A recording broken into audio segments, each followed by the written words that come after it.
सप्तशृंगी गड रोपवे प्रकल्पामुळे भाविकांचा जीव धोक्यामध्ये आलेला आहे। प्रकल्पावरून सार्वजनिक बांधकाम विभागाच्या भूमिकेवर प्रश्नचिन्ह उपस्थित केले जाते।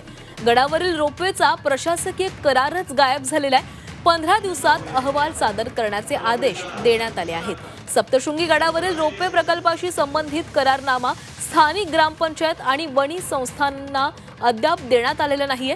आज रोपवे सुरू होऊन 5 वर्ष उलटले तरीही त्याचा करारनामा उपविभागीय अधिकाऱ्यांना मिळत नसल्यामुळे चौकशीचे आदेश देण्यात आले।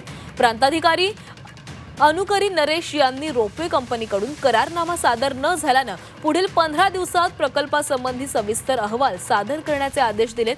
या रोपवेतील उत्पन्न आणि सुरक्षितता अहवाल या सर्व गोष्टी तातडीने सरकारने तपासण्याची गरज आहे, अन्यथा मोठा अपघात होऊन भाविकांच्या जीवाला धोका पोहोचू शकतो अशी देखील शक्यता वर्तवण्यात आली आहे।